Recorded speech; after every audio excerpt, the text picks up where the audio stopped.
Bismillahirrahmanirrahim. Assalamualaikum warahmatullahi wabarakatuh. Alhamdulillahirabbil alamin. Wassalatu wassalam alal anbiya wal mursalin wa ala alihi wa ashabihi wa man tabi'ahum bi ihsanin ila yaumiddin. Asyhadu an la ilaha illallah wahdahu la syarikalah wa asyhadu anna Muhammadan abduhu wa rasuluh. Ya ayyuhalladzina amanu taqullaha haqqa tuqatih wa la tamutunna illa wa antum muslimun.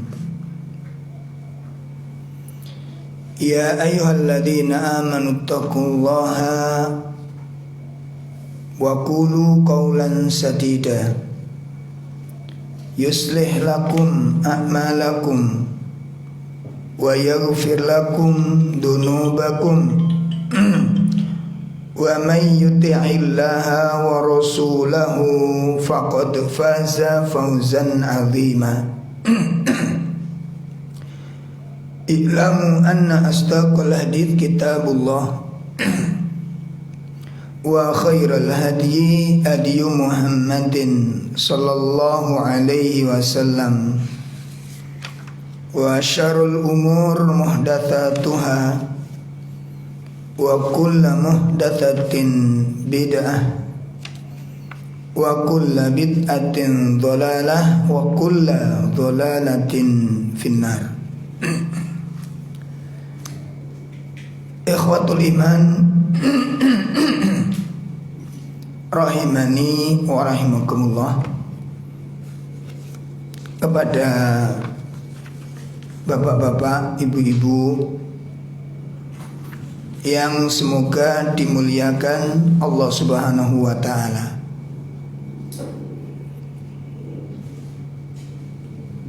Pertama, hendaknya kita senantiasa bersyukur kepada Allah, karena Allah tabaraka wa ta'ala telah memberikan anugerah yang sangat besar kepada kita. Anugerah ini tidak diberikan kepada makhluk-makhluk yang lainnya. Anugerah ini diberikan kepada makhluk-makhluk yang terpilih di antara hamba-hambanya.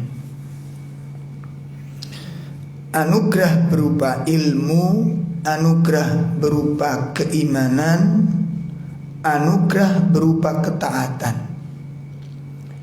Inilah yang membedakan anugerah yang Allah berikan kepada orang-orang yang beriman dengan seluruh makhluknya. Adapun kalau kita diberikan anugerah nikmat berupa makan dan minum, maka seluruh makhluknya Allah berikan tentang makan dan minum ini.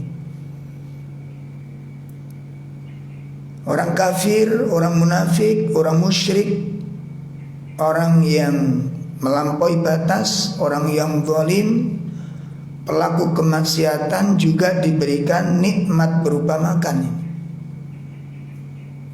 Binatang-binatang ternak, binatang buas dan macam-macam binatang diberi makan oleh Allah. Maka kebanggaan kita dalam kehidupan bukan terletak pada nikmatnya makan dan minum, karena itu kenikmatan yang umum yang Allah berikan kepada semua makhluknya. Ya, jadi kalau kita bangga, kita bisa makan, bisa minum, bisa kepingin ini, kepingin itu. Orang-orang kafir juga diberi nikmat seperti itu. Yang dibanggakan apa ini? Orang-orang musyrik diberi nikmat seperti itu. Orang zalim diberi nikmat seperti itu. Yang perlu dibanggakan di sini apa? Tidak ada, karena sama. Bahkan mungkin bisa jadi orang kafir lebih banyak kenikmatan berupa materi daripada kita. Tapi bukan di situ letak yang perlu kita syukuri dengan kenikmatan ini. Diberi kenikmatan ilmu, kenikmatan iman, dan kenikmatan ketaatan. Ini yang patut untuk kita syukuri. Sehingga nanti kalau orang sudah memandang bahwa nikmat ilmu, nikmat iman, nikmat ketaatan itu adalah anugerah yang sangat besar, orang akan punya tanggung jawab untuk menjaganya. Ya, orang punya tanggung jawab untuk memeliharanya. Orang punya tanggung jawab untuk merawatnya agar iman berupa ilmu dan nikmat berupa ilmu, nikmat berupa ketaatan ini tidak hilang dari hati kita. Ini supaya iman ini tidak hilang, supaya iman ini tidak dicabut oleh Allah.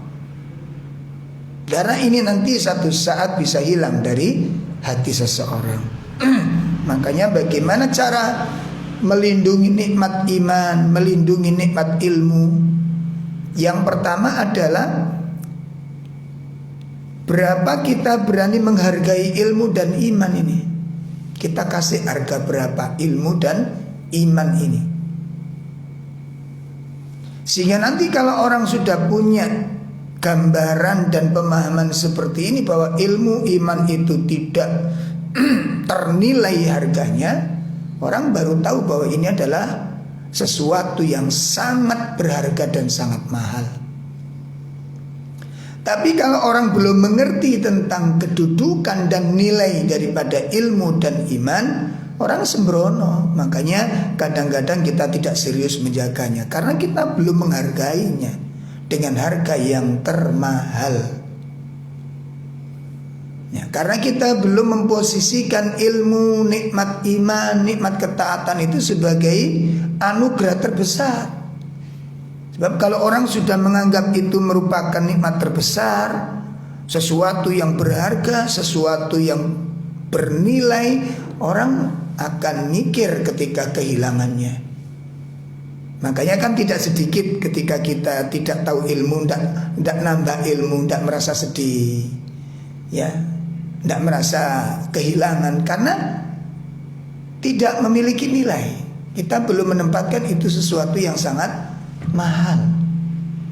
Ini yang jadi sumber persoalan kita. Maka mudah-mudahan Allah Subhanahu wa ta'ala menjaga kita dan menjaga seluruh keluarga kita dari tergelincirnya hati ini. Mudah-mudahan Allah Ta'ala menolong kita agar kita menjadi orang-orang yang istiqomah, insyaallah. Nah, ikhwatul iman rahimani wa rahimakumullah, materi yang akan kita bahas pada pagi ini, bagaimana kita bisa merengkuh mukjizat Al-Quran. Bagaimana seorang muslim mampu meraih mukjizat Al-Quran ini. Jamaah sekalian yang dimuliakan Allah,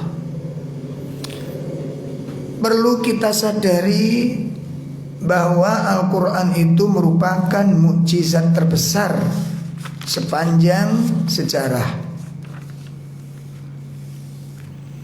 Tidak ada satu mukjizat yang Allah berikan yang bisa mengalahkan mukjizat Al-Quran ini, yang dengannya nanti kita bisa bersyukur dan berbangga diri dengan Al-Quran ini. Ya, sehingga kalau kita hari ini bisa merengkuhnya, bisa mendapatkannya, dan Allah anugerahkan kepada kita untuk menyatu dengan Al-Quran, ya, bukan cuma kita simpan di lemari-lemari kita saja, tapi Al-Quran itu nanti bagaimana kita letakkan di dalam hati kita yang paling dalam. Sudahkah kita simpan Al-Quran itu di dalam hati kita? Sudahkah Al-Quran itu kita rawat di dalam hati kita sehingga tidak bisa diganggu oleh siapapun? Kalau ditaruh di meja, taruh di lemari, bisa jadi dimakan rayap, kena debu dan macam-macam. Tapi ketika Al-Quran itu diletakkan di dalam hati, maka ini yang akan menjadikan sebuah keajaiban dalam hidup kita ini. Ini yang akan menjadikan sesuatu yang sangat menakjubkan dalam hidup ini. Dan sejarah telah menceritakan hal yang demikian ini, bagaimana Allah menjadikan Al-Quran yang ada di hatinya Nabi SAW dan diletakkan di hatinya para sahabat, sehingga mereka disebut sebagai Al-Quran yang berjalan. Pikirannya, idenya, hatinya, cita-citanya, semua mengalir dari hati yang di situ terdapat Al-Quran. Sehingga sudah barang tentu karena hatinya itu tersimpan di dalam, karena Al-Quran itu tersimpan di dalam hati, maka Al-Quran yang menggerakkan hati. Kapan dia bergerak, kapan dia berhenti, kapan dia berbicara, kapan dia diam, kapan dia beramal, kapan ditampakkan, kapan disembunyikan, Al-Quran yang membimbingnya. Menakjubkan sekali. Sehingga karena Al-Quran itu menjadi jiwa mereka, menyatu dengan jiwa mereka, maka terjadilah sebuah keajaiban yang besar. Apa itu? Munculnya, berdirinya sosok-sosok manusia yang menakjubkan sejarah perjalanan manusia. Ya, lahir sebuah kalimat-kalimat yang sangat menakjubkan. Lahir sebuah ide-ide yang sangat jenius. Lahir sosok-sosok yang sangat luar biasa, menjadi pemimpin-pemimpin yang menggetarkan dunia dan memancarkan cahaya keajaiban. Sebagaimana ketika Abu Bakar menjadi khalifah, bagaimana sejarah telah menuliskan dengan tinta emasnya bagaimana Umar menjadi khalifah, bagaimana Utsman, bagaimana Ali, bagaimana Umar bin Abdul Aziz ketika menjadi khalifah. Pertanyaannya, mereka kuliah di mana? Siapa dosen mereka? Kampus mana yang membesarkan nama mereka, yang kemudian melahirkan seorang pemimpin yang sangat menakjubkan? Ya, coba kita tanya, madrasah mana yang mencetak mereka? Memahami tentang bagaimana tugas, tanggung jawab dan manajemen kepemimpinan. Yang kita lihat tidak ada kampus di sana, tidak ada madrasah di sana. Yang ada adalah madrasah nubuwah, madrasah kenabian, yang materinya itu adalah kitab Allah dan sunnah Nabi Sallallahu Alaihi Wasallam. Inilah yang kemudian disebutkan oleh sahabat Abdullah ibn Mas'ud radhiyallahu an. Apa kata beliau?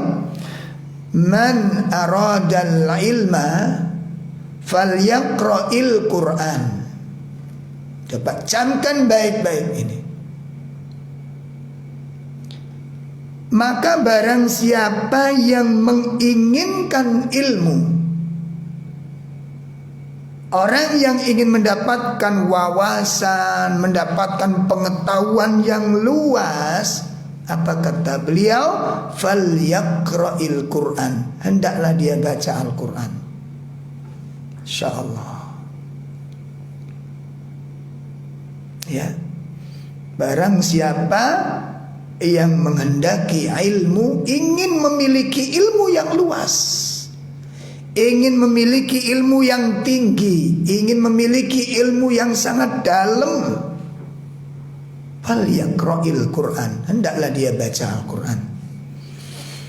Kenapa demikian? Fa inna fihi ilmul awwalina wal akhirin. Karena sesungguhnya di dalam Al-Quran itu terdapat ilmu generasi yang pertama dan ilmu generasi yang terakhir. Semua ilmu dari segala generasi itu ada di dalam Al-Quran. Ini.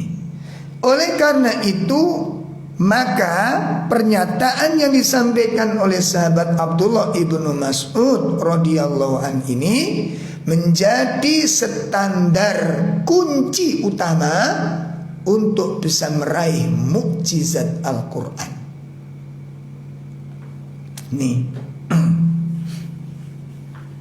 Ini saya kalau ngaji Ramadan ini agak dilema ya. Saya ngaji agak pelan-pelan, nanti antum ketiduran.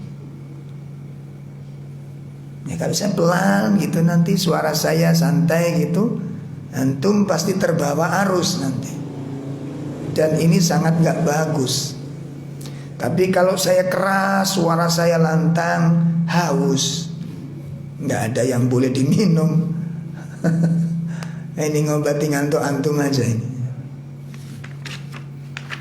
Nah, mudah-mudahan tidak ada yang ngantuk ini ya, terutama yang ngaji di rumah-rumah ini. Tolong yang laye-laye, yang rumongso ngajinya sambil laye-laye, tolong bangun ya. Tolong bangun, karena ini dalam suasana darurat antum ini. Baik teman-teman sekalian, dengan apa yang dinyatakan oleh sahabat Abdullah ibnu Mas'ud tersebut, ya. Jadi kalau orang ingin meraih ilmu, ingin meraih pemahaman, dan ingin mendapatkan pengetahuan yang luas, kata beliau, falyaqra'il Quran. Hendaklah dia baca Al-Quran ini. Dia baca Al-Quran. Karena membaca Al-Quran ini terdapat seluruh ilmu dari generasi. Kenapa? Karena di sana akan menceritakan kisah dari satu generasi ke generasi yang lainnya. Ya. Dari mulai kisah Nabi Nuh diceritakan di dalam Al-Quran. Tentang kebaikannya, sepak terjangnya, kesabarannya, pertentangan umatnya, kunci problemnya dijelaskan di dalam Al-Quran. Kisah Nabi Adam dijelaskan di dalam Al-Quran. Apa yang menyebabkan beliau dikeluarkan dari surga, terus pernik-pernik terjebaknya, tahapan-tahapan tergelincirnya dijelaskan di dalam Al-Quran. Sehingga kisah-kisah inilah yang kemudian menjadikan sebuah pemahaman dan keyakinan. Inilah salah satu keajaiban yang ada di dalam Al-Quran. Begitu kita baca hurufnya, ini berlipat-lipat keutamaan yang kita dapatkan, berlipat-lipat kemuliaan, fadilah, serta keagungan yang kita peroleh. Kenapa demikian? Karena sekali baca, kita membaca Al-Quran, maka satu, kita telah dapatkan pahala yang besar. Ya. Membacanya saja sudah mendapatkan sebuah pahala yang besar. Hal ini sebagaimana telah disebutkan oleh Nabi SAW, man qara'a harfan min kitabillah, barang siapa yang membaca satu huruf dari kitab Allah ini, falahu bihi hasanatun, maka ia memperoleh satu kebaikan dengan membaca itu. Satu huruf kita baca. Wal hasanatu, dan satu kebaikan yang Allah berikan pada satu huruf yang kita baca itu, bi asyri amthaliha, diganjar dengan 10 yang semisal dengannya. Masya Allah, satu huruf melahirkan, membuahkan 10 kebaikan. Kemudian beliau mengatakan la aku tidak mengatakan alif lam mim harfun. Saya tidak mengatakan alif lam mim itu satu huruf. Walakin akan tetapi alifun harfun wa lamun harfun wa mimun harfun. Alif itu satu huruf, lam satu huruf, dan mim satu huruf. Ini keutamaan ketika kita membaca. Belum lagi kita melantunkan makna dan melanjutkan makna. Makanya para ulama menjelaskan bahwa yang dimaksud tilawatil Quran itu ada dua. Jadi perintah membaca di situ itu ada dua bentuk bacaan. Yang pertama disebut dengan tilawah hukmiyah. Ya, tilawah hukmiyah.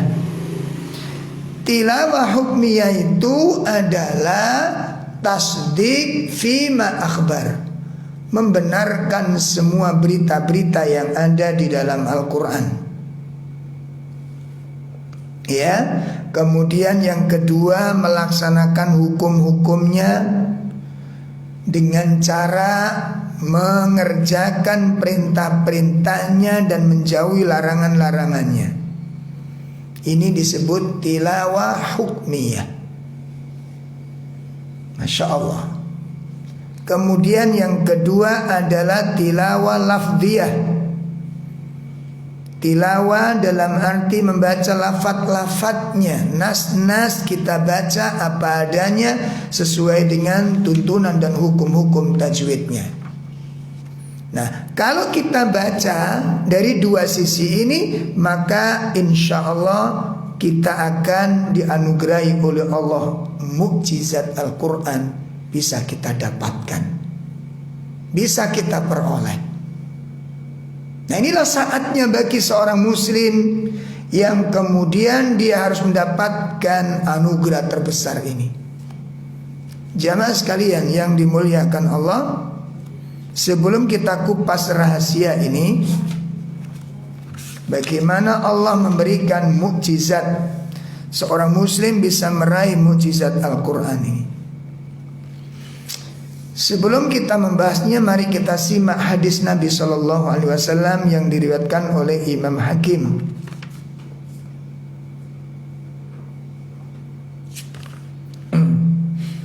Di mana beliau menukilkan sebuah hadis dari sahabat Abdullah ibnu Mas'ud radhiyallahu an. Qala Nabi sallallahu alaihi wasallam, telah bersabda Nabi sallallahu alaihi wasallam, inna hadzal Qur'an ma'dubatullah. Sesungguhnya Al-Quran itu merupakan undangannya Allah.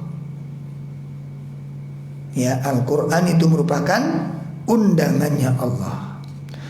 Fa'aqbalu ma'dubatahu mastata'tum. Maka penuhilah undangan Allah itu sesuai dengan kemampuan, semampu kalian. Penuhi undangan tersebut semampu kalian. Kemudian Nabi menyebutkan, inna hadzal Qur'an hablullahil matin. Al-Quran ini merupakan tali Allah yang sangat kokoh. Wan nurul mubin, cahaya yang terang. Wasyifa'un nafi', dan obat yang mujarab. Ini Al-Quran. Lalu beliau menyebutkan ismatun liman tamassaka bih. Ya, Al-Quran itu akan menjadi penjaga. Liman tamassaka bih, bagi orang-orang yang berpegang erat dengannya. Jadi kalau orang berpegang erat dengan Al-Quran, maka Al-Quran yang dia pegang itu akan menjadi penjaga bagi dirinya. wa najatun, dan akan menjadi penyelamat, limanittaba'ahu, bagi orang-orang yang mengikuti petunjuknya. Orang kalau mengikuti petunjuk Al-Quran, Al-Quran mengatakan kerjakan, kita kerjakan. Al-Quran mengatakan jauhi, kita menjauhi. Al-Quran memerintahkan tunaikan, tunaikan. Kalau kita melakukan perjalanan hidup, menjalankan aktivitas, mengikuti petunjuk Al-Quran, maka itu akan membawa keselamatan bagi kita. Lalu Nabi menyatakan, beliau SAW menyatakan, la yazihu fayusta'tabu. Al-Quran itu tidak melenceng, sehingga perlu dibenarkan. Ya, jadi Al-Quran itu bukan sesuatu yang melenceng sehingga dibutuhkan untuk dibenarkan. Tidak perlu dibenarkan, tidak perlu diperbaiki. Kenapa? Al-Quran itu tidak melenceng. Wala yu'awwiju, dan Al-Quran itu juga tidak bengkok. Fayuqawwimu, sehingga membutuhkan untuk diluruskan. Al-Quran tidak butuh diluruskan. Kenapa? Kalau Al-Quran tidak bengkok. Al-Quran tidak perlu diperbaiki, dibenarkan. Kenapa? Karena dia tidak melenceng. Lalu Nabi menyebutkan sallallahu alaihi wasallam, wala yanqadi ajaibuhu. Masya Allah. Ini yang kadang-kadang kita gak sadar ini jamaah, bahwa ternyata di dalam rumah kita itu ada sesuatu yang sangat luar biasa. Gak sadar kita. Ya, sesuatu yang sangat berharga, mahal, mukjizat terbesar sepanjang masa ini. Gak sadar kita. Makanya kalau orang memahami tentang keagungan mukjizat Al-Quran ini, kita sangat bangga di rumah kita ada Al-Quran.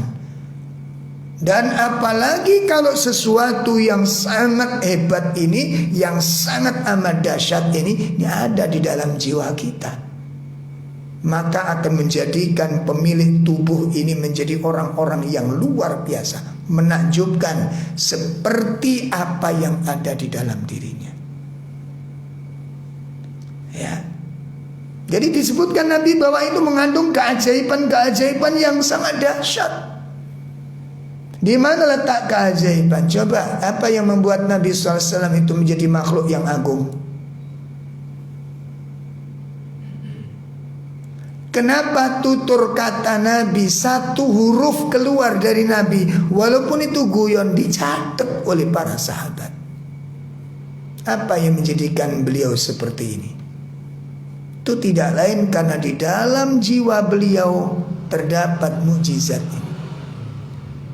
Sehingga ketika Nabi bergurau dengan salah satu istrinya, dari seorang sahabat yang tukang nyatet hadis nanya kepada Nabi, ya Rasul, apakah guyon Anda ini perlu tak catat? Ini bagi, kan Nabi itu punya kutab. Kutab itu juru tulis. Jadi sahabat-sahabat itu ada yang ngintil sama Nabi itu. Apa ngintil gak apa? Apa? Mengikuti terus ya. Iya mengikuti ya, mengikuti. Sampai keliru mau mengintili tadi. Jadi asisten ya, jadi asistennya Rasulullah itu masya. Di antaranya siapa? Sahabat Abu Hurairah. Sampai dia belani gak kerja, dia belani gak dapat uang, gak punya nafkah untuk mengejar ini ternyata. Mahal ayol ikhwah. Masya Allah. Ternyata di sini letaknya. Sampai ketika Nabi bergurau, ditanya oleh seorang sahabat yang tukang catatnya ini, ya Rasul, apakah guyon Anda ini perlu tak catat? Apa kata Nabi? Uktub, catatlah. Insyaallah. Karena tidak ada yang keluar dari lisanku ini illal haq, kecuali kebenaran. Sehingga guyonnya Rasulullah SAW itu jadi ilmu. Coba baik, kenapa kok bisa sampai seperti ini? Dan apakah ini hanya Rasulullah saja yang mendapatkan keutamaan secara khusus? Iya, beliau yang mendapatkan semuanya secara sempurna. Ini keajaiban Al-Quran. Itu terbentuk karakternya yang menakjubkan, akhlaknya yang begitu mengagumkan, sampai Allah sendiri yang menilai lahir batin manusia dan paling mengetahui kejujuran dan tidaknya manusia, Allah Azza wa Jalla. Ya, alimu fi man sidur, mengetahui dengan segala pernik-pernik yang ada di dalam hati, menyatakan fa innaka la'ala khuluqin azim, sesungguhnya engkau Muhammad benar-benar memiliki budi pekerti yang sangat mulia. Itu tidak lain karena di dalam jiwa beliau itu terdapat mukjizat Al-Quran ini. Ketika seorang sahabat bertanya kepada istri beliau, Baginda Aisyah radhiyallahu anha, apa yang menjadi akhlaknya Nabi itu bagaimana? Ya Aisyah, bagaimana menurut pendapat Anda tentang akhlak Rasulullah? Bagaimana dengan akhlak Rasulullah ini? Lalu beliau menjawab, kana khuluquhul Quran. Masya Allah, akhlaknya Rasulullah itu ya Al-Quran itu. Ini yang sudah menjadi satu dengan jiwanya ini, dan melahirkan keajaiban-keajaiban yang luar biasa. Tidak ada orang manusia yang hidup di muka bumi dengan jujur, dengan cara pandang yang benar, kecuali pasti memuji beliau, kecuali orang-orang yang hatinya ada kedengkian. Ini mukjizat. Makanya beliau mengatakan Al-Quran itu mukjizatnya tidak pernah padam. Wala yang qadi ajaibuhu, keajaiban Al-Quran tidak pernah berhenti. Keajaiban Al-Quran tidak pernah berhenti. Kemudian beliau melanjutkan, nah ini Masya Allah, wala yakhlaqu min kathratit tardadi, dan Al-Quran itu tidak pernah usang. Apa tidak pernah usang itu apa? Gak pernah expired. Bacaannya, beritanya, ceritanya, kisahnya, persoalannya, pembahasan ilmiahnya tidak pernah usang. Walaupun berkali-kali dibaca, berulang-ulang dibaca, tidak pernah membosankan. Coba antum merasakan gak kita, kapan kita bosan baca surat Al-Ikhlas? Ada ibu-ibu, bapak-bapak pemirsa yang udah bosan ini tiap hari Al-Ikhlas ini. Ada? Malah menjadi bacaan andalan ini. Salat itu tanpa disuruh sudah keluar kul gitu. Allah, dasarnya Al-Quran gak pernah menakjubkan. Berita diceritakan kisah Nabi Adam, berapa kali kita dengarkan kajian-kajian tentang kesombongan, kisah tentang keserakahan, kisah tentang hasad. Selalu menukiskan tiga kisah tiga makhluk ini, jin, Adam, anak Adam. Kan sejarah keburukan itu berasal dari tiga peristiwa ini.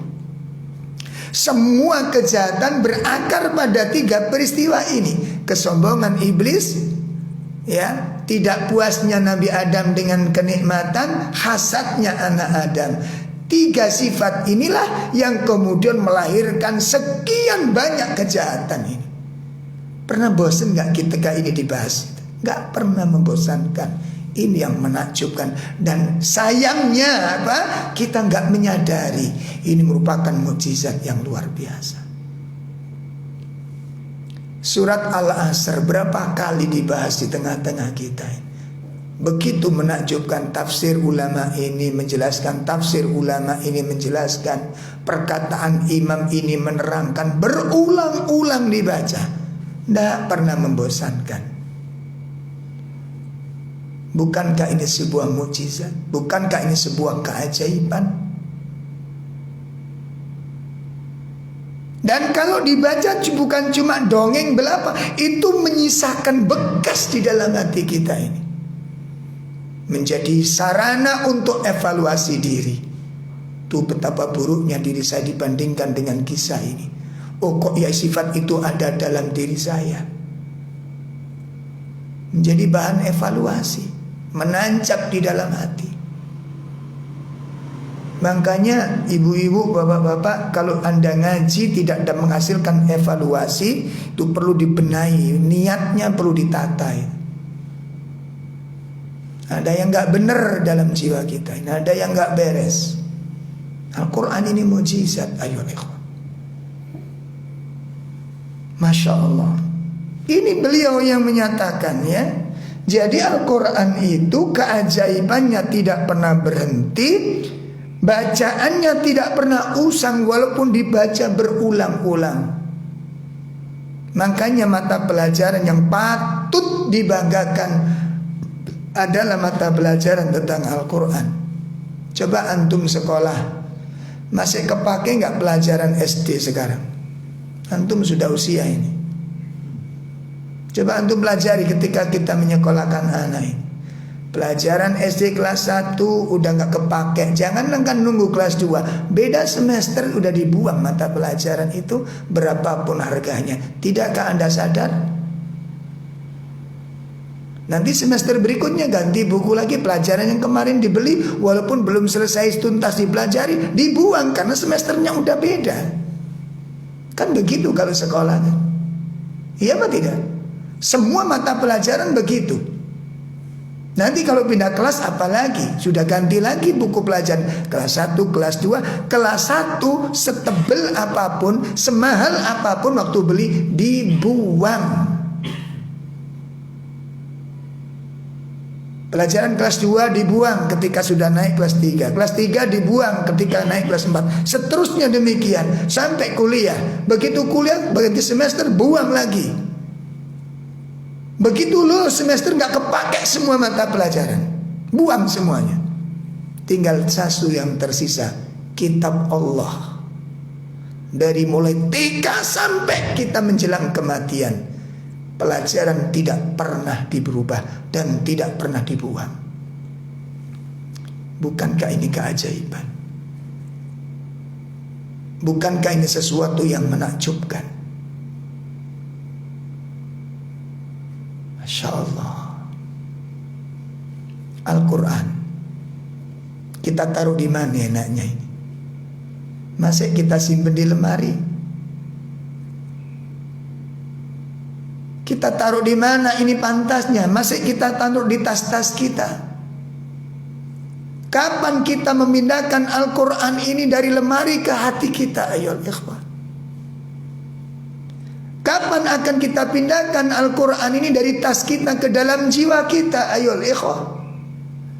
Sehingga nanti kalau Al-Quran itu yang ada di lemari, yang ada di dalam tas, yang ada di dalam rak-rak buku ini, kita pindahkan di dalam hati kita, nanti ceritanya sudah beda. Akan merubah sosok manusia itu.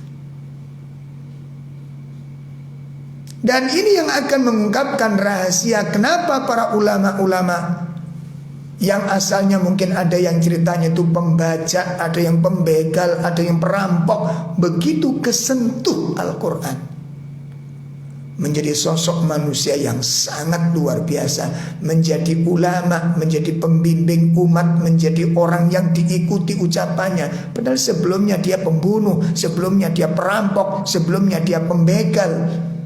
Begitu Al-Quran menyentuh hatinya dan bersemayam di dalamnya, lalu dia kagum kepadanya, merubah, menjernihkan pola pikirnya.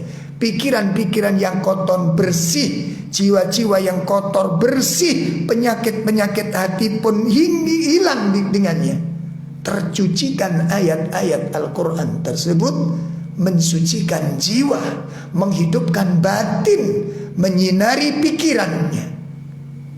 Tidakkah kita ingin menyimpannya di dalam hati kita ini? Sehingga inilah yang kemudian melahirkan sosok kedamaian yang sebenarnya. Coba sekarang ibu bapak bayangkan ketika Al-Quran itu ada di dalam hati kita, maka hati ini dipenuhi dengan cinta pada kebaikan. Setiap mata memandang kebaikan itu cinta kita. Bukan sosok manusianya, bukan. Bukan latar belakang sosialnya yang mengagumkan kita, bukan. Ya. Tapi kalimat yang keluar ini bukan kalimat-kalimat biasa ini. Ini kalimat Rabbul Alamin. Ini firman-firman Allah Subhanahu wa ta'ala. Ini merupakan kalamullah. Sehingga kalau mendengarkan sudah dikatakan qala Allah, qala Allah, qala Allah, sudah beda warnanya sudah. Allah yang berfirman. Begitu kita dengar Allah yang berfirman, hatinya orang mukmin bergoncang di sana. Saya harus menerima kalau ini memang hukum Allah. Tidakkah kita sadari wahai bapak-bapak, siapa yang merubah penampilan Anda ini? Itu mukjizat Al-Quran. Anda telah mendapatkan mukjizat itu. Sentuhan ilmunya menyelimuti, mengalir kepada pikiran kita ini. Setelah kita baca Al-Quran, makanya falyaqra'il Quran, kunci utama. Ini saya simpulkan, kunci utama untuk bisa meraihnya. Bagaimana hamba ini, kita yang hidup di zaman yang sudah jauh dari masa kenabian, memungkinkan gak untuk bisa mendapatkan mukjizat Al-Quran? Kita jawab sangat memungkinkan.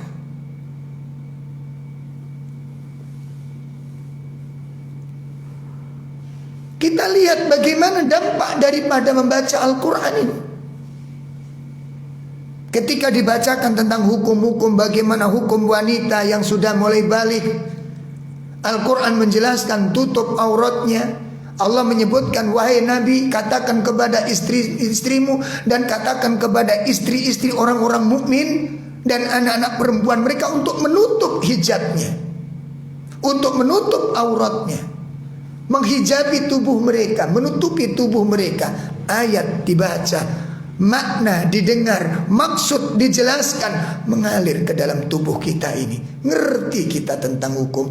Masya Allah, lahir sebuah keinginan, lahir sebuah iradah. Ya Allah, selama ini saya salah.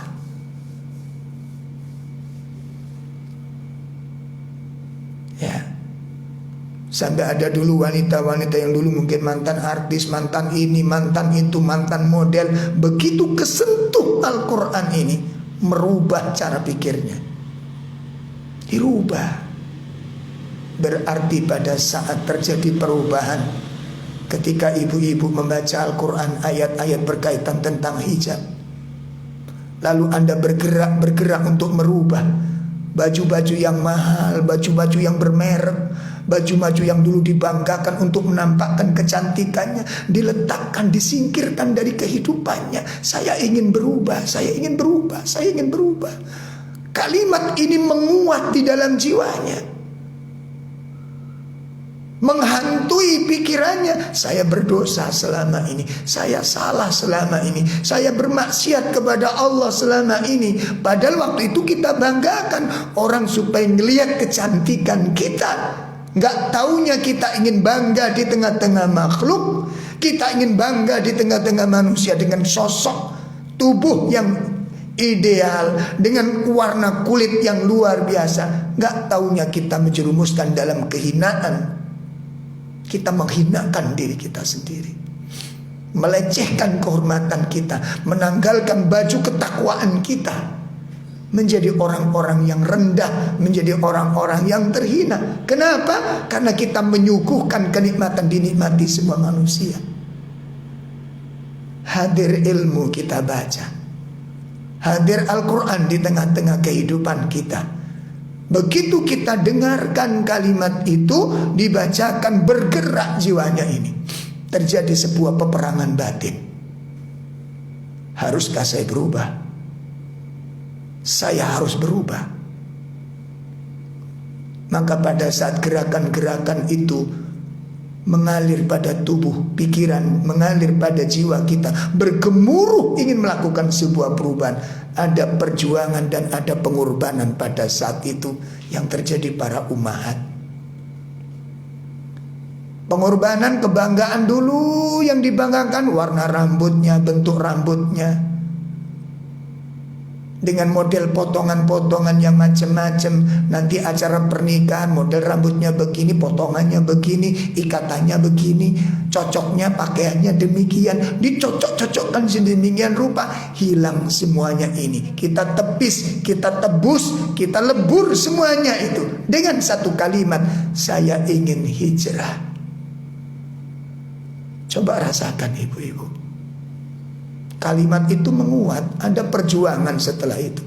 Anda berjuang untuk menata diri, menyiapkan perubahan penampilan, ketemu dengan suami, ketemu dengan orang tua, ketemu dengan teman. Ada sebuah perjuangan, saya harus ngomong apa ini? Satu kalimat yang perlu kita ucapkan, tidak usah bertele-tele. Saya ingin hijrah, saya ingin berubah. Maka sadarilah ibu-ibu, para ummahat, para akhwat, saat pikiran Anda menginginkan terjadinya perubahan, kapan mulai itu terjadi? Setelah ayat terdengar oleh telinga kita. Saat ayat itu menyentuh hati kita, melahirkan sebuah sosok kepribadian yang berpikir beda. Dulu ingin bersaing dengan kecantikan orang, ingin bersaing dengan kemegahan orang, ingin persaingan dengan penampilan kepada orang lain. Hari itu kita lebur, kita tutup dengan kain ketakwaan kita. Saat itulah Anda menggapai mukjizat Al-Quran. Bersyukurlah dan genggamlah supaya hati itu tidak hilang. Ini mukjizat yang mahal. Dan perjuangan yang kita lakukan dengan beratnya ujian. Coba ketika ibu-ibu berubah, ada perubahan nggak? Sikap teman, sikap keluarga, ada perubahan? Ada. Kenapa kamu berpakaian demikian? Ya. Kenapa kamu berubah? Suami nanya, orang tua nanya, temen nanya. Bahkan ketika putri-putri kita memperkenalkan ajaran yang mulia ini dan bangga dengan pakaian muslimnya, lalu disuruh melepaskan, jangan kamu gak kepanasan. Panas akhirat itu lebih aku takutkan dari panas dunia ini. Subhanallah, ini jawaban dari mana? Ada anak kecil menjawab dengan kalimat demikian. Karena dia tahu ini kalau saya lepaskan, saya membuka aurat saya. Ini neraka buat saya. Lebih mengerikan daripada saya dibungkus dengan kain ini. Ada panas, ya, tapi ada kenikmatan di sana. Kenapa? Kehormatan saya terjaga, harga diri saya terjaga. Ketika hati bergemuruh untuk bertahan di sana, Anda telah memetik mukjizat Al-Quran ini. Begitu pula ketika kita menjadikan bacaan Al-Quran bacaan terindah. Ya. Sampai saya pernah menunggu kereta api dari mana itu, stasiun Cirebon pada waktu itu tengah malam. Ada anak kecil dua itu sama abinya. Nah, tengah malam itu disetelkan gending-gending. Ya, gending-gending gitu. Anak kecil menutup telinganya. Adik-adik tutup kata. Ada suara ini dengan Masya Allah.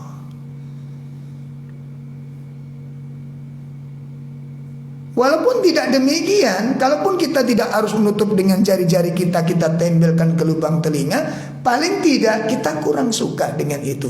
Kenapa? Karena Al-Quran menyuruh kita demikian. Dan begitu kita dengar Al-Quran dibacakan, hati bergemuruh untuk mencintainya. Bacaan yang terindah, kalimat termulia, zikir yang paling utama, Al-Quranul Karim. Pada saat ketika kita mendengarkan kalimat itu, Pada saat ibu-ibu melantunkan kalimat itu, bapak-bapak membaca kalimat ayat-ayat itu, terbesit di hatinya, sangat cinta dengan ayat. Kenapa? Satu, ada harapan dengan pahala satu hurufnya. Yang kedua, motivasi dari Nabi SAW, Iqra'ul Quran fa innahu ya'ti yaumal qiyamah. Saat kita membaca Al-Quran, ada sebuah harapan yang besar di hati ini. Al-Quran yang kita baca, kita harapkan nanti datang kepada hari kiamat untuk mendampingi kita. Apa tujuannya? Syafi', menjadi penolong bagi kita. Saat kita membaca Al-Quran, punya kekuatan yang luar biasa. Kekuatan roja, kekuatan harapan untuk mendapatkan pahala, kekuatan harapan untuk mendapatkan syafaat, kekuatan untuk menjadikan bukti tentang keimanan kita ini, dan ingin meraih mukjizat yang lainnya. Saat kita merasakan kenikmatan itu, saat itulah Anda mendapatkan mukjizat Al-Quran.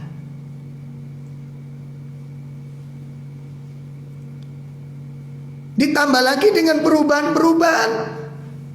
Ayo ikhwah, kita temukan di beberapa kajian. Dulu saya pegawai bank, Ustaz, Masya Allah. Sampai ada seorang anak muda, masih muda usianya sekitar 40 tahunan gitu. Dia menjadi manajer perusahaan yang ternama. Cuma perusahaan ini memproduksi sesuatu yang membahayakan. Ya, membahayakan. Cuma tidak dikatakan membahayakan. Menjadi kebutuhan masyarakat kita.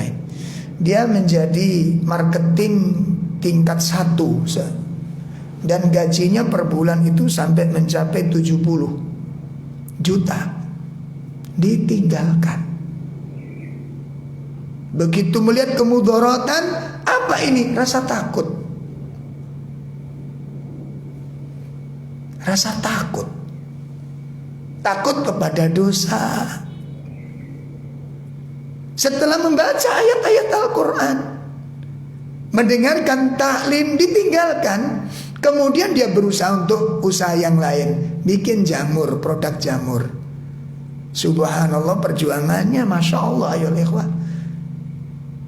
dari produk jamur ini panen pertama menghasilkan 1.500.000 per bulan. Itu bisa bayangkan perjuangannya ini. Siapa yang mendorong kekuatan dia meninggalkan itu? Rasa takutnya dari mana? Rasa takut itu lahir dari sebuah ilmu. Dari mana ilmu dia dapatkan kok begitu kuat merubah keinginannya? Kitabullah. Kitabullah. Makanya Allah Subhanahu wa ta'ala menyatakan kepada Nabi SAW. Mari kita simak di dalam surat Al-Muzammil. Di dalam surat 73 pada ayat yang kelima, diawali kita mulai dari ayat yang pertama. Allah Subhanahu wa ta'ala berfirman, a'udzubillahi minasyaitonir rajim. Ya ayyuhal muzammil qumil laila illa qalila nisfahu awinqus minhu qalila aw zid alayhi warattilil qur'ana tartila inna sanulki alayka qawlan saqila. Allah Subhanahu wa ta'ala menyatakan di ayat yang kelima, sesungguhnya kami Muhammad akan menurunkan kepadamu qaulan saqila, ucapan yang berbobot, ucapan yang berat, sehingga tidak setiap orang mampu menerimanya. Ya Allah, orang yang di hatinya ada penyakit, dia akan tersiksa dengan bacaan ini. belum lagi hukumnya. Makanya orang-orang munafik itu paling heboh kalau mensikapi hukumnya. Orang-orang mukmin tidak. Begitu ada ayat diterima, dijalankan. Ada ayat diterima, dijalankan, didengarkan, diimani, diyakini. Ketika diamalkan ada harapan. Ketika ditinggalkan ada rasa takut, ketakjuban yang luar biasa. Beda sekali. Al-Quran ini kalimat yang berat, kalimat yang berbobot. Sehingga ketika menembus ke hati manusia, itu akan menjadi kekuatan yang luar biasa. Bagaimana Bilal mendapatkan mukjizat Al-Quran itu? Siksaan yang didapatkan dari majikan yang kafir terasa nikmat baginya. La haula wala quwata illa billah. Katanya Bilal, itu hiburan keimanan saya. Hiburan. Makanya ketika dia sudah dibebaskan dan Islam sudah merebak kemana-mana, Bilal menangis duduk termenung. Apa yang ditangisi Bilal? Ternyata membayangkan nikmatnya ketika tubuhnya dicambuk dan dia mengatakan ahad. Itu nangis Bilal. Ya Allah, mukjizat Al-Quran. Bilal meraihnya, Bilal mendapatkannya. Dengan mencintai kalimatnya, mengimani berita-beritanya, membenarkan semua kabarnya, lalu mengamalkan dengan harapan dan takut ketika meninggalkannya. Ketika hati kita sudah merasakan yang demikian ini, para pemirsa sekalian, kabar gembira buat Anda, bergembira buat kita semuanya. Kenapa? Saat itu kita telah mendapatkan mukjizat Al-Quran. Masya Allah, saat itu kita telah mendapatkan mukjizat Al-Quran. Allah menganugerahkan anugerah yang besar kepada kita.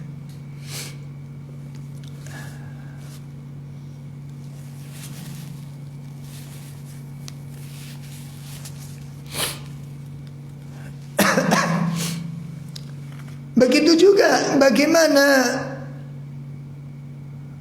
Sumayyah, seorang muslimah pertama kali yang mendapatkan syahidahnya, dengan suaminya ditangkap bersama-sama oleh orang kafir, disiksa dengan siksaan yang sangat mengerikan, yang sangat tidak manusiawi. Sampai Rasulullah SAW memberikan rukhsah, keringanan, nanti kalau kamu disiksa dan kamu tidak kuat menahannya, ucapkan ucapan-ucapan kufur seperti ucapan mereka, ikuti kemauan mereka dengan catatan hatimu tetap mengingkarinya. Dan subhanallah, Sumayyah lebih memilih kalimat tauhid ini. Siksaan itu dirasakan pedih, iya pedih, sakit, iya, tapi itu justru membangun kekuatan imannya. Dia mengatakan ini buah keimanan. Sampai pada ujung yang sangat tragis, yang sangat menakjubkan sekali, apa? Ditusuk kemaluannya karena kemarahan orang-orang kafir. Dan dia disiksa dengan penuh senyumnya. Dia membawa syahidahnya, muslimah syahidah pertama. Tapi tak bisa bayangkan, ayo ikhwan, malu kita membacanya. Maka pada saat itu dia telah mendapatkan mukjizat Al-Quran, kekuatan jiwa yang tidak bisa dibicarakan lagi. Ayo ikhwan rahimani wa rahimakumullah. Banyak sekali ya hal-hal yang perlu kita lantunkan di sana. Inilah yang dikatakan mukjizat yang merubah sebuah karakter. Umar bin Khattab, bagaimana kisah Umar bin Khattab, penentang Islam yang paling keras, musuh Islam yang paling nyata, yang dengan jelas ditampakkan kebenciannya kepada kaum muslimin. Jadi Umar itu saking bencinya kepada Islam dan pengikutnya, kalau ketemu orang Islam, gak laki-laki gak perempuan, pasti disakiti oleh Umar. Itu bisa bayangin. Kalau hidup di zaman kita itu kira-kira kayak begini kayak apa rasanya?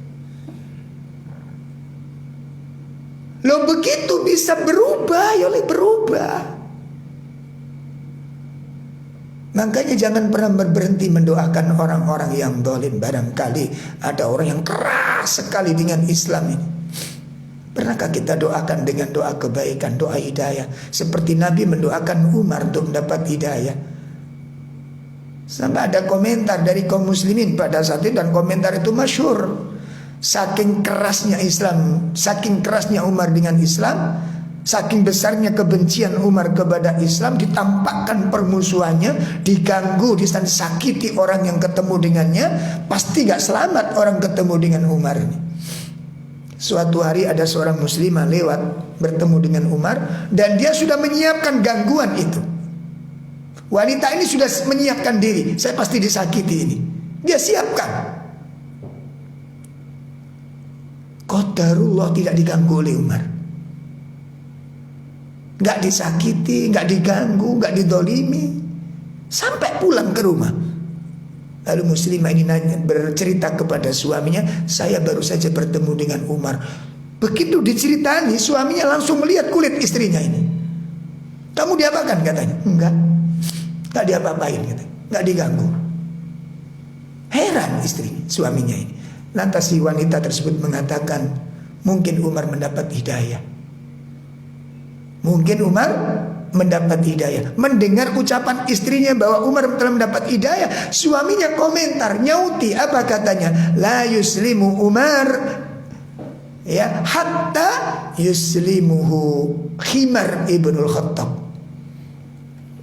Umar tidak akan masuk Islam kecuali keledainya dulu masuk Islam. Masya Allah.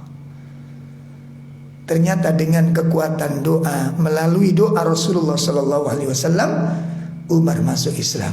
Anda lihat, mendengar ayat-ayat Al-Quran dibacakan, mendengar Al-Quran dibacakan. Masya Allah. Oleh karena itu, ayyuhal ikhwah rahimani wa rahimakumullah, maka hendaknya bacaan kita jadikan sebuah amalan yang menenteramkan hati. Kita jadikan Al-Quran, bacaan Al-Quran sebagai penghibur jiwa. Kita jadikan bacaan Al-Quran sebagai kekuatan. Kita jadikan bacaan Al-Quran sebagai sarana untuk menghilangkan keresahan dan kepedihan. Bacakan Al-Quran.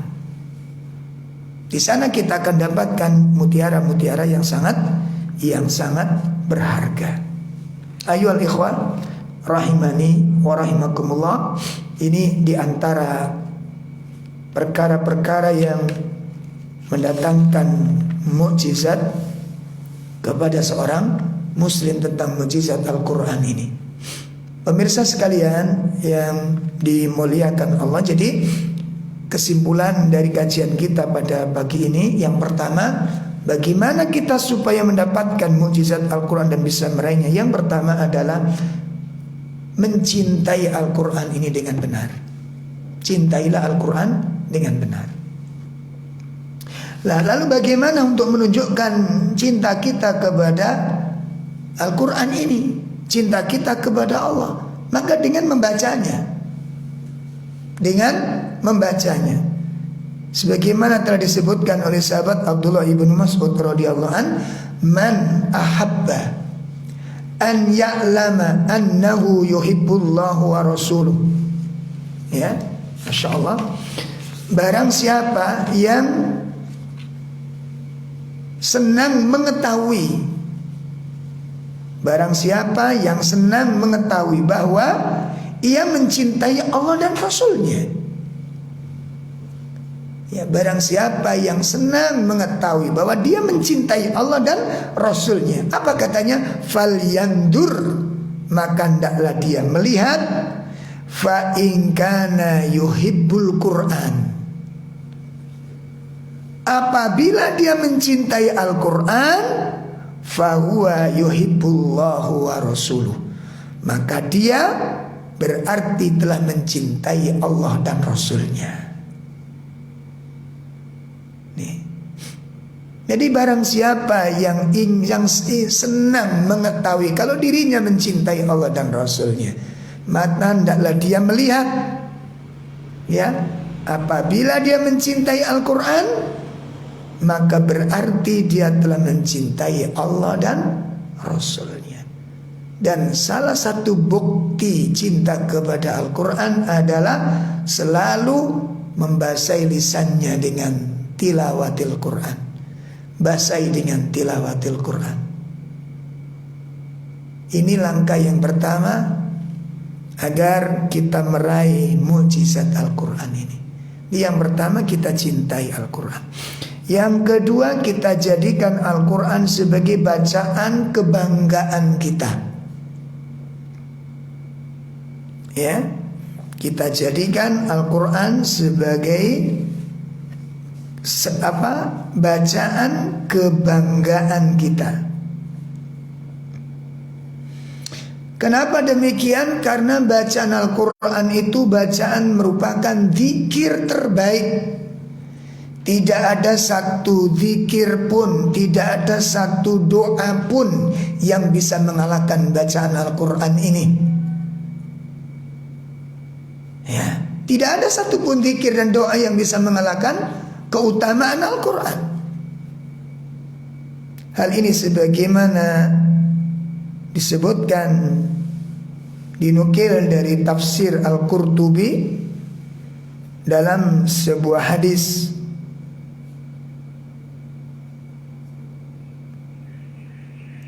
dari sahabat Abu Sa'id radhiyallahu an. Qala Rasulullah sallallahu alaihi wasallam, yaqulu Rabbi tabaraka wa ta'ala, berfirman Allah Subhanahu wa ta'ala, man syaghalahul Qur'an an dzikri wa mas'alati, barang siapa yang disibukkan oleh Al-Quran dari berzikir dan dari berdoa kepadaku, ya, a'taituhu afdalu ma a'tasailin, Masya Allah, maka aku akan memberikan kepadanya pemberian yang lebih utama yang pernah diberikan kepada orang-orang yang berdoa kepadaku. Masya Allah. Ya, jadi kalau ada orang membaca Al-Quran, orang disibukkan dengan Al-Quran, Allah mengatakan aku akan memberikan suatu pemberian kepada orang-orang yang disibukkan dirinya dengan Al-Quran dibandingkan dengan zikir dan berdoa kepadaku, dengan suatu pemberian yang lebih utama dari pemberian yang pernah diberikan kepada orang-orang yang berzikir maupun berdoa.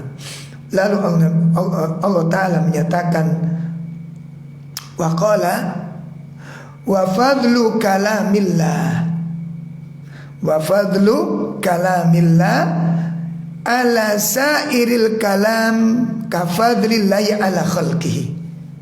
Masya Allah. Ya, Allah Subhanahu wa ta'ala menyatakan keutamaan firman Allah. Keutamaan firman Allah, ya, dibandingkan dengan kalimat-kalimat yang lainnya adalah seperti keutamaan Allah melebihi seluruh makhluknya. Bagaimana perbandingannya? Enggak sebanding. Itu keistimewaan Al-Quran. Ini keutamaannya. Maka hendaknya kita bangga dengan bacaannya, ya, berharap dengan banyak kebaikan di dalamnya. Ini sudah sering kita sampaikan sebagaimana yang dikatakan oleh sahabat Abu Hurairah. Ini saya ulangi lagi. Ya, sahabat Abu Hurairah telah menyatakan, ya, rumah yang dibacakan Al-Quran akan diberikan 3 keistimewaan oleh Allah Subhanahu wa ta'ala. Ya, innal baital ladzi yutla fihil Qur'an, ya, sesungguhnya rumah yang dibacakan Al-Quran, ini caranya supaya kita mendapatkan mukjizatnya ini. Ini salah satu mukjizatnya. Sesungguhnya rumah yang dibacakan Al-Quran, maka Allah berikan keutamaan-keutamaan. Apa keutamaannya? Yang pertama, ittasa'a bi ahlihi. Ittasa'a bi ahlihi. Allah akan memberikan rasa luas bagi keluarganya. Rumah ini terasa luas, dilapangkan jiwanya oleh Allah Ta'ala.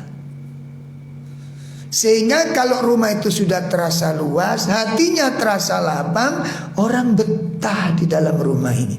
Itu kebahagiaan yang sebenarnya. Itu melihat orang-orang yang rumahnya besar, taman-tamannya indah, bahkan ada kolamnya, malah renangnya di tempat lain. Ini kan gak sehat orangnya. Dulu waktu bikin kolam renang di rumah untuk apa? Kan bukan untuk ngiku udang. Iya kan? Untuk fasilitas, untuk renang. Pola pikirnya demikian. Ternyata itu tidak melapangkan hatinya, tidak menjadikan rumah yang begitu mewah dan ketentraman. Kenapa? Ada sesuatu masalah. Sampai makan aja gak nyaman di rumah ini, terasa gak enak. Makan di warung. Bahkan ada ibu-ibu itu kalau habis nganterin putranya sekolah, makan di Indomaret. Kenapa antum bahagia makan di pinggir jalan demikian? Padahal rumah dibuat itu untuk ketenangan. Rumah dibuat itu untuk sebuah ketenangan, supaya kamu tentrem di dalamnya itu. Coba antum lihat kalau antum belajar bahasa Arab itu. Ketika bertanya, tempat tinggal itu kan maskanah. Ya, kalau bertanya sama orangnya, aina taskunu, dari kata-kata sakana. Sakana itu tenang. Sakinah ketenangan. Kalau sakinah itu berasal dari kalimat tersebut. Maskanah diambil dari tempat tersebut. Kenapa disebut tempat tinggal? Tempat untuk ketentraman. Kalau antum tinggal di rumah gak betah, itu bukan rumahmu yang bermasalah. Kan ada orang itu hobinya apa itu? Ngeludus. Pokoknya ngelilir ngeludus itu. Nggak betah dia di rumah, ada masalah. Coba rubah, baca Quran.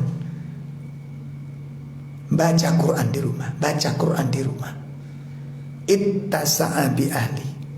Yang kedua, apa keistimewaannya? Kata Abu Hurairah, wa kathura khairuhu. Allah akan limpahkan kebaikan-kebaikan yang banyak di dalamnya. Tolong ya, ini ibu-ibu yang di rumah, tolong jangan dicatat aja. Jangan dicatat saja. Ini banyak ibu-ibu suka nyatet tapi nggak doyan ngamalkan. Makanya tetap aja nggak kerasan di rumah, padahal ngajinya sudah kayak begini. Ya, kenapa? Karena nggak dikonsumsi. Ya, mohon dengan sangat. Maka rubah diri Anda, dirubah. Ya, ini yang kedua kenikmatan Allah limpahkan apa? Kebaikan-kebaikan yang banyak. Bagaimana tidak banyak? Ini mukjizat terbesar. Ini kalamullah. Ini ilmu, sumber segala ilmu, sumber segala perubahan, hidayah, obat, petunjuk dan macam-macam Al-Quran. Kebaikan-kebaikan itu Allah limpahkan di rumah ini. Yang ketiga, wahadaratul malaikah. Malaikat-malaikat hadir menjadi tamu-tamu istimewa kita. Masya Allah. Kita ditamui ustadz aja udah sewenang, padahal ustadz itu agak tusane. Tapi seneng gitu loh. Gimana kalau yang jadi tamu itu ternyata makhluk Allah yang paling mulia, yang tidak pernah bermaksiat kepada Allah, dan pasti membawa rahmat, karena yang datang ini malaikat rahmat. Jadi Allah tugaskan dalam satu riwayat itu, Allah menugaskan secara khusus malaikat yang mendatangi kalimat-kalimat ini dibaca. Jadi setiap dengar kalimat dibaca, malaikat yang diutus Allah secara khusus untuk hadir di majelis Al-Quran, dia akan datang. Alangkah nikmatnya kalau kita undang setiap saat ke rumah kita ini. Dengan apa? Memperdengarkan bacaan Al-Quran. Dalam rangka mengundang malaikat rahmat datang ke rumah kita ini. Mukjizat Al-Quran ada di rumah kita. Masya Allah. Itu yang ketiga. Yang keempat, yang lebih bahagiakan lagi apa? Wa kharajat minhus syayatin. Setan-setan akan keluar dari rumah ini. Makanya sedikit problem, sedikit fitnah, ya, karena tukang fitnahnya sudah nggak ada di rumah. Sumber fitnahnya terusir dengan bacaan Al-Quran ini.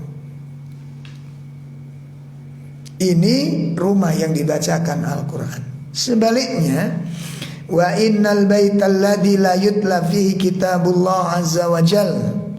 Sebaliknya, rumah yang tidak dibacakan Al-Quran, yang tidak dibacakan kitab Allah, satu, dhaqa bi ahlihi, akan terasa sempit, terasa sumpek bagi keluarganya. Mungkin ini rahasianya,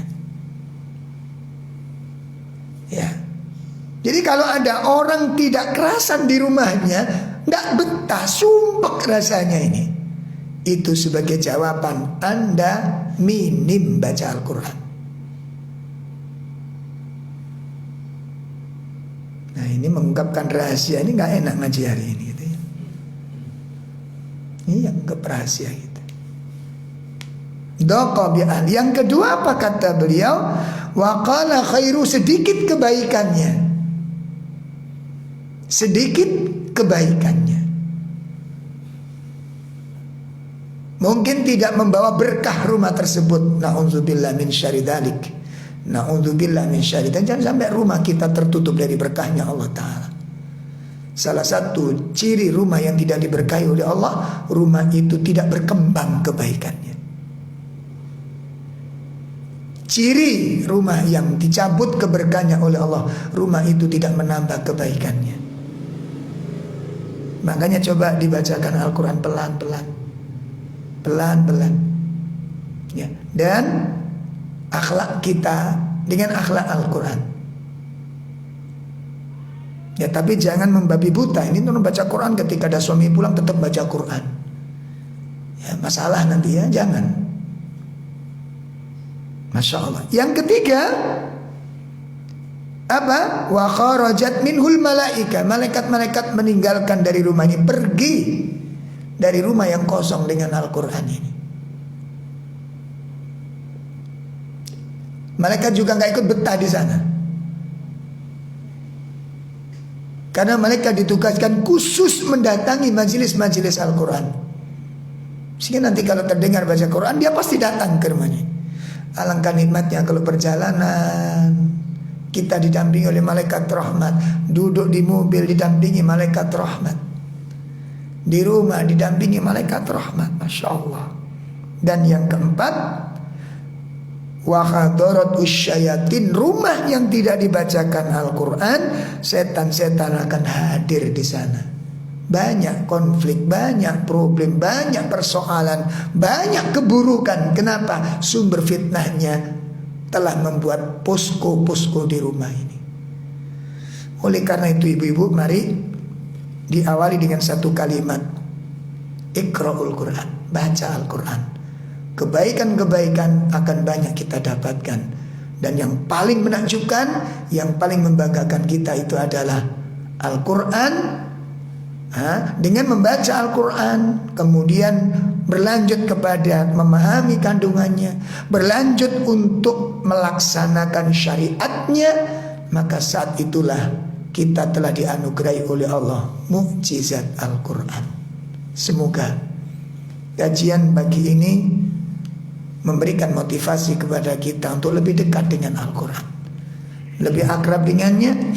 Dan kita sangat berharap saat detik-detik kematian nanti tiba, kita ingin sekali keluarnya ruh kita bersamaan dengan, disertai dengan tilawatil Quran. Mudah-mudahan apa yang kita harapkan tercapai, dan semoga Allah mengabulkan harapan mulia ini. Amin ya rabbal alamin.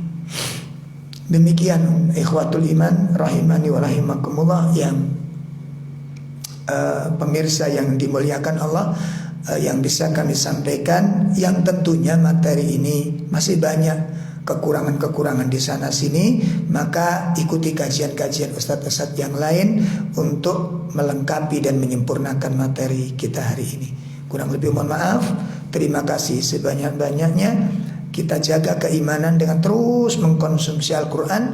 Ini terutama di bulan Ramadan ini kita berkompetisi untuk mencapai kemuliaan-kemuliaan yang besar.